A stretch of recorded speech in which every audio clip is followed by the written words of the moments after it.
Selain dikenal sebagai sosok public figure dan utusan presiden, Raffi Ahmad juga dikenal sebagai seorang pebisnis muda sekaligus konglomerat. Gimana enggak? Mulai dari industri entertainment, kuliner, properti, bahkan olahraga, semua udah dikuasai oleh Raffi Ahmad. Ya, kerajaan bisnis yang diberi nama Rans, alias singkatan dari Raffi Ahmad dan Nagita Slavina ini, nyatanya berkembang pesat dan bukan bisnis kaleng-kaleng. Bahkan di tahun 2023 lalu, Raffi sendiri sempat membeberkan kalau bisnis industri hiburan miliknya, alias Rans Entertainment, nilai valuasinya udah mencapai 3 triliun rupiah.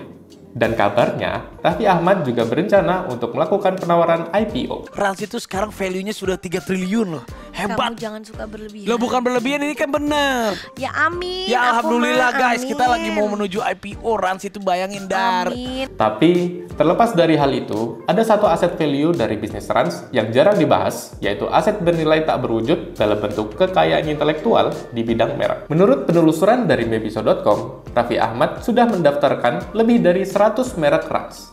Mulai dari Rans Entertainment, Rans Music, Rans Beauty, RA Picture, dan masih banyak lagi. Selengkapnya, sobat bisnis bisa langsung cek di mebiso.com. Dilihat dari sini, investasi Raffi Ahmad untuk merek aja udah lebih dari ratusan juta rupiah. Kalau dipikir-pikir, kenapa ya Raffi Ahmad rela mengeluarkan ratusan juta hanya demi nama merek? Ternyata ini alasannya. Mungkin sebagian orang merek hanyalah sebuah identitas bisnis saja.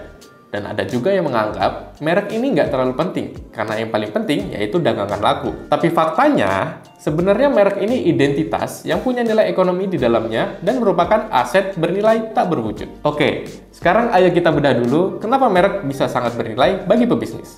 Pertama, daya pembeda dari identitas. Kita tahu, setiap pebisnis yang menjual barang atau jasa pasti memiliki keunikan sendiri-sendiri. Bayangin aja, kalau nama merek kita asal-asalan atau banyak yang meniru, pastinya konsumen akan susah mengidentifikasi bisnis kita. Kedua, merek merupakan daya dukung bisnis.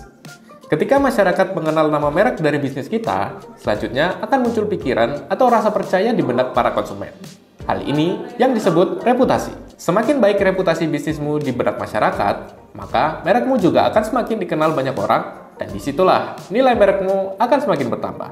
Nah, ada contoh satu kasus nih, yaitu brand Gajah Duduk. Masyarakat Indonesia pasti udah nggak asing sama brand sarung satu ini. Tapi tahu nggak, kalau produk sarung Gajah Duduk sempat dipalsukan oleh perusahaan lain. Tapi, karena PT Gajah Duduk ingin mempertahankan reputasinya, sebagai pemilik merek terdaftar, mereka mengeluarkan somasi, bahkan gugatan ke pengadilan agar oknum nakal ini berhenti memproduksi barang palsu. Ketiga, alat promosi. Merek yang unggul mempermudah untuk melakukan promosi, karena hanya dengan menonjolkan nama atau logo sebagai alat promosi, sudah pasti masyarakat mengenal merekmu. Yang keempat, kesetiaan pelanggan. Merek bukan hanya untuk menjaring pelanggan baru aja ya bos, tapi juga untuk mempertahankan pelanggan lama sekaligus tetap mencetak penjualan baru. Karena secara emosional, pelanggan akan lebih mengenali merekmu. Dan yang kelima, menambah jumlah transaksi. Dengan mempunyai nama pada produk, kamu bisa sekaligus mendapatkan kepercayaan pelanggan yang kemudian melakukan transaksi. Oke, balik ke aset tak berwujud milik Raffi. Sebagai sosok pebisnis yang visioner juga sangat aware untuk melindungi aset mereknya. Apalagi di era digital sekarang, segala informasi bisa menyebar dengan cepat dan luas, sehingga ancaman dari oknum nakal juga semakin tinggi. Bayangin aja, sekelas brand Raffi Ahmad kalau nggak dilindungi, pasti banyak oknum yang akan mencurinya. Belajar dari sini, pelindungan merek adalah faktor penting dalam mendirikan bisnis.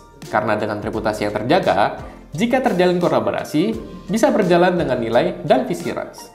Ini yang bikin brand mereka tetap relevan dan diminati.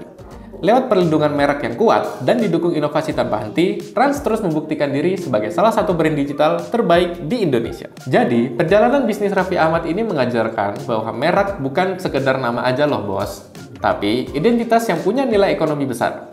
Sehingga, melindungi merek adalah investasi jangka panjang untuk menjaga reputasi, membangun kepercayaan, dan meningkatkan nilai bisnis, terutama di era digital saat ini. Nah, kalau Anda suka dengan video ini, jangan lupa klik tombol like, tinggalkan komentar bila ada informasi menarik lainnya, share ke teman Anda supaya manfaatnya berkali-kali lipat, dan pastikan subscribe Mebiso untuk dapetin tips seputar merek lainnya. Sampai bertemu di video selanjutnya ya!